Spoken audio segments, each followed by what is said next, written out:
Yeah, I'm an urban planner and urban designer, so maybe I should have put something about space in here, because I can't talk about all aspects of urban development across Asia. But this topic title came from the conversation with David. These days I think it's much easier to talk about the specificity of places, the uniqueness of cities. And I hear this a lot in China, although my contention is that Chinese cities are becoming more like each other. But there's also this other strain of thinking that cities are unique and require unique solutions, and that so we need to look at places and respect their individuality and specificity, as I said. However, it's sort of not so fashionable to talk about cities being the same and what is similar across cities. But that's what I thought I would try to do in 8 points, not how many hot points did you I added 3 more. But 3 more points, all right. So have to complain once again. No. All the photos and more hot points. I took lots of photos. So one of the things that has bothered me over the last few years is that in the academic literature, it seems like a lot of the material coming out of Asia is derivative of initiatives, academic initiatives in the West. So when we look at, for example, enclave urbanism in Asia, it's highly derivative of the kind of questioning that has gone on, particularly in North America. So that bothers me a little bit, because there's a whole other side, in my view, a whole other side of the urban agenda that's being missed as a result of this dependence on Western academic leadership, if I can call it that. So I thought about this after the conversation with David. What does distinguish Asian urbanism, and how is it common across cities, and how does this possibly lead to a somewhat different research agenda in Asia? So I don't have real answers for this, but I can at least raise these questions.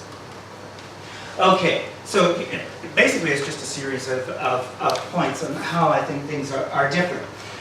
In the West, and in North America, Canada, the United States, at any rate, there's been a real emphasis on local area planning, especially since the 1970s and the collapse of modernism and so on. But as we know, right across Asia, urban planning does tend to be top-down. I know this is a picture from China, and that's a vice mayor explaining in his own words what that plan is about. The planners aren't even in this picture at all.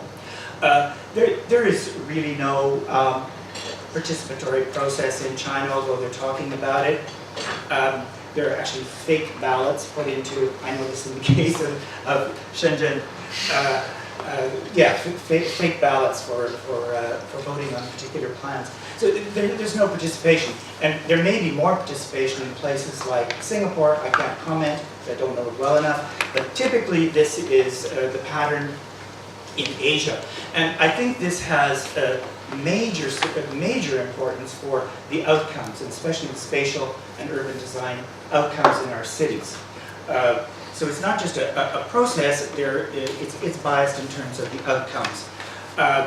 Let's say this, I know we have icons elsewhere in the world as well, but especially in these cases, these 3 cases are all from China.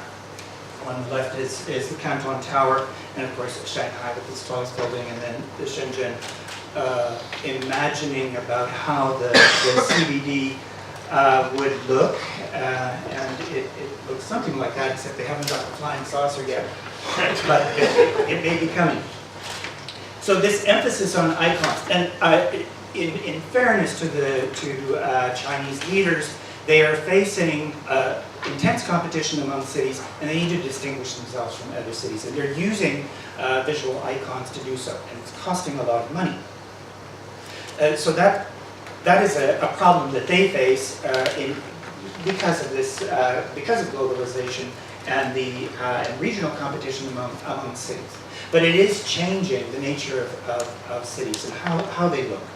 And we're getting a multiplication of these kinds of iconic buildings across cities.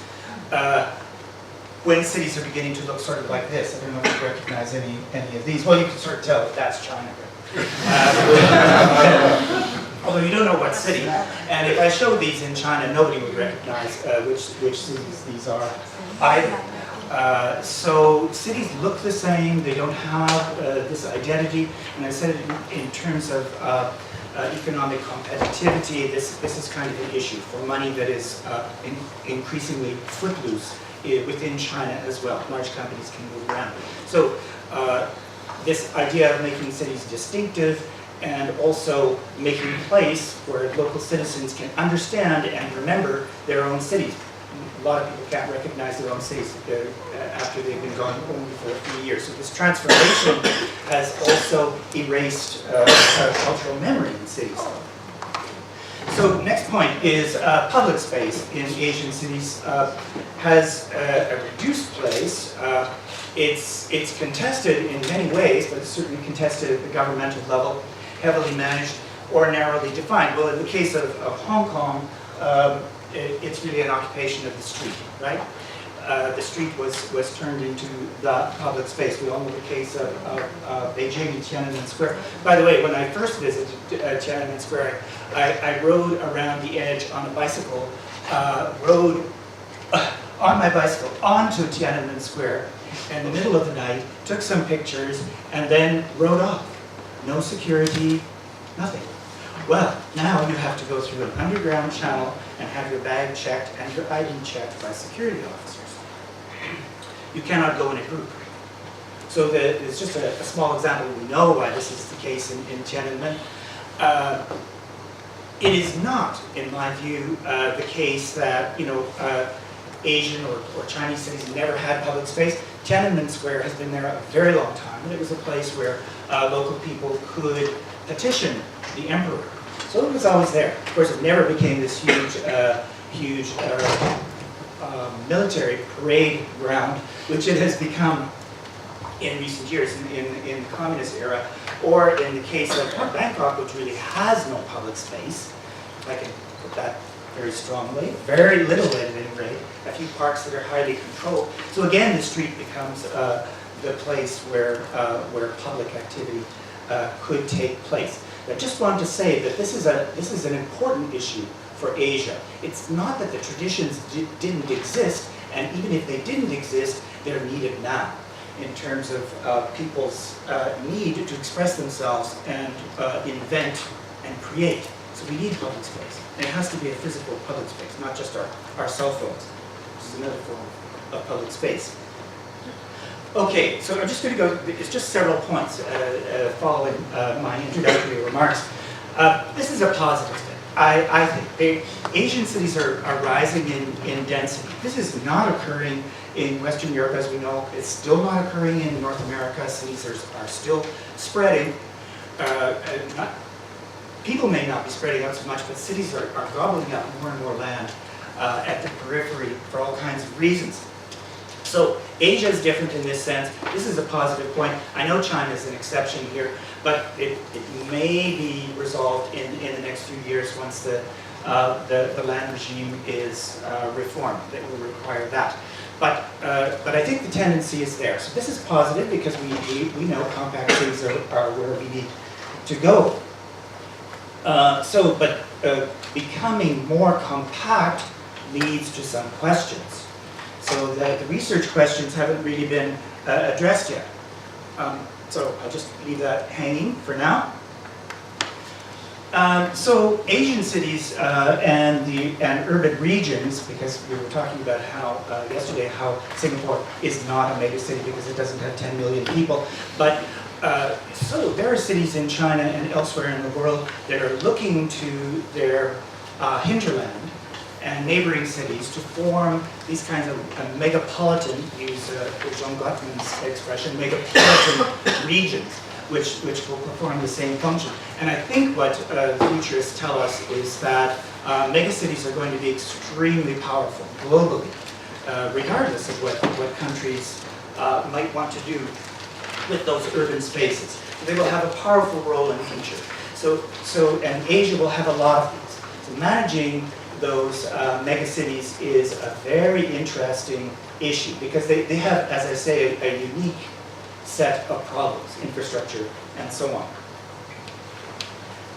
Okay, so we have megacities elsewhere in the world, but we're not adding megacities in the rest of the world. We're adding a lot of new megacities in Asia. In my view, Asian cities tend to be very discontinuous spaces. That's Kuala Lumpur, but you know, it could be a lot of other places. But this discontinuity in the urban environment is a really serious issue for transport developments, in particular promoting active transport. How do you do it when the city is completely broken up? Actually, from where I took this picture, I could not walk to that park. I tried. I needed a hang glider to get into that park, literally, or a cable to drop me down off the building. So this kind of discontinuity is right across Asian cities, and I include Singapore, because every time I've come here, I try to walk. Not so easy. Well, I mean, there's sidewalks, but we still have this kind of discontinuous space. You can't see this. You can walk right across Paris. You can walk across London. I did 2 transects, one in Paris and one in London. Almost a straight line. I can cross the city completely this way. You cannot do it in any Asian city, as far as I know. Correct me if I'm wrong. So solving the discontinuity problem is, I think, an issue. Asian cities are opting for this high-rise and high-cost, high-energy consuming living habitat. We know that. And you know, there's been a lot of advocacy for building high because we think, well, that's the compact city, that's efficient. It's not efficient at all. We are confusing 2 things. Compactness and high-rise are 2 very different things. Let's not put them together. So, it's kind of following Dimitri's point here. This isn't my research on the cost of this, but you just look at how much more expensive in terms of how much more materials you need to build high-rise. It's really very dramatic. We don't need to do it. We can build as high density without that high-rise model. Hong Kong, that's a picture of Hong Kong, has gone to the high-rise model. Now we're seeing all the problems in terms of air quality. Wind has declined to practically nothing all year, and air quality is extremely poor. So we have environmental issues that are arising also with regard to this high-rise model. But it's happening right across Asia, and it isn't necessarily happening around the rest of the world. So we need to look at that, the consequences of building high-rise in Asia. I see it in Singapore as well. I mean, you know, you've had typical public housing blocks up to 10 or 12 stories, and now it's 25, or I don't know how high. But you've ranked up the heights of the buildings quite dramatically. So there's a cost to that. And it has nothing to do with cities becoming more compact. That's what I wanted to say. So you get this kind of hyperdense environment. I mean, in FAR, floor area ratio terms, that is 7.2. We were always told as urban planners the maximum for residential use should be around 2.5, 7.2. Of course, the leaders are saying, well, you know, it's in the effort to save land, but is it really?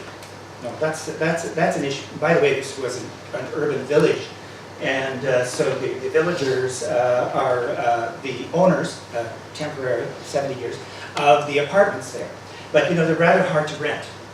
They're hard to rent because they're dark, and so the whole environment is quite different. This place used to be full of little shops and commercial activity and generated a lot of revenue for the village. There isn't a single shop there. So what happens now is these people are driving their cars to the nearest shop. Okay, motorization is quite interesting. I just pulled this from the net, from the Organisation Internationale des Constructeurs d'Automobile, but you can see the rate of growth in Asia between 2005 and 2014, is 123%. It blows away any other figure around the world. And we haven't seen the end, because the rate, the actual number of cars per population is much lower. So this rate will continue unless we have urban policies to, like Singapore has, to restrict car ownership. I don't know how successful that is, but at any rate, unless you have those policies and very strict policies, we're going to see continuation of this. The consequences are really serious because the structure of Asian cities is really different from the West. It cannot handle the number of cars that we are projected to have. Few people are studying that issue, it seems to me. So as I said, the road infrastructure isn't really being raised. That's the gray line here in Beijing. It's virtually flat, even though they're trying to improve the connectivity of the system, but the number of cars keeps going up, and this is the kind of road environment we're having. 50% of the PM 2.5, we think, 50% of the PM 2.5 in Beijing is coming from vehicle emissions. So the prospects are not too good. They can shut down a few coal-burning plants, electricity generating plants. The effects are going to be, as we have seen, fairly minor. The major effects come from reducing the use of cars. So this tendency to move toward this highly vertical environment that is broken up by infrastructure also leads to a kind of parcelization of the urban environment. So fragmentation would be a better word for this. And it's quite difficult then to have communities work together. They're quite isolated. We know in China, of course, the gated community phenomenon. I mentioned that briefly here. The typical shaoqu in China is like this: 16 hectares, 10,000 population. But I mean, we could transfer this, maybe this idea. I know Singapore follows a kind of transformed garden city model, and I don't know how many people live within a typical such garden city community. But anyway, the concept is this quite large urban area with a significant population divided from another community. So the whole management of this urban space and how a community defines itself and works within that space is undoubtedly very different from what occurs in the West. In the case of China, of course, as we know, the government has insisted that new developments include primary schools, sometimes secondary schools, health services, and a lot of other things that are integrated within that shaoqu. That all sounds really good, but it means that that community, which might be high-end, this is not high-end, but the community might be high-end. It means that those people have nothing to do with the second community, which is not high-end, and might actually be public housing. So you have a social fragmentation that is coming from this kind of development that I think worrisome. There's all kinds of good reasons to develop like this. I'm not contesting that. But it's the social consequences of that I am most worried about. So the standardized approach to gated communities, and I just spoke this figure, 80% of new residential developments since 1990 are gated. The typical pattern is 2 entrances, but if it's very large, you may get 3 entrances. They're highly controlled. Well, central government just recently, 2 months ago, announced that there would be no further gated communities in China, and existing gated communities might be broken up, which has created a whole online discussion about what the implications are in land policy, because people bought these units based on the idea that they would be within a so-called protected gated community, and they may not have that anymore. So it's quite a radical transformation. Whether it actually will be implemented is another issue, of course, because it has to be implemented at the municipal level. But it just illustrates one point, that gated communities characterize nearly all the new housing in China. And this is already well more than half of the housing. And never mind that China has a long history of walls in community. It's different today. Those walls serve a very different purpose than they did historically. So I don't think that's a good justification. I'm not sure about the situation. I haven't seen walls in Singapore. But you definitely have gated communities. Yeah, you have gated communities, and where not just anyone can walk in and wander around. So the social fragmentation results of this are serious. So some work is being done. For example, I just started out with talking about the lack of good academic research on these questions. And there is some research on gated communities, but it has to take a very different trajectory than it has in North America. Because the issues are quite different. And not only that, but it is argued by some observers in China that a lot of gated communities have a lot of connection with communities outside. Depends on scale. These issues never come out in the Western literature on gated communities. We need to look at these questions quite differently in the Asian context, in my view. So I just mentioned at lunch, how do we get those international journals, the Anglo-American literature, how do we get them to consider unique perspectives that are not derivative of existing literature that is highly biased toward Western cases? It's tough. I've experienced this myself. I've had lots of articles refused because they said, oh, our readers won't be interested in your particular Asian concerns. Sorry. We have that.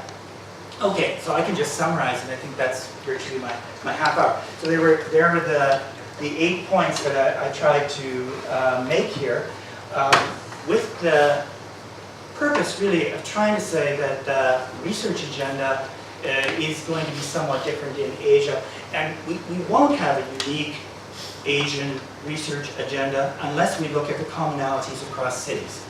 That's, I think, the fundamental thing. We need to start with that.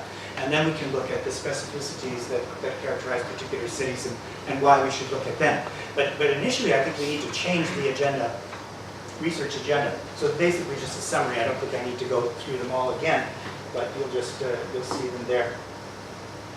Okay, that's sort of half an hour, or maybe long enough, and I want to give you a chance to contest what I said. Disagree, please, or bring up some new points that I haven't brought up. Thank you.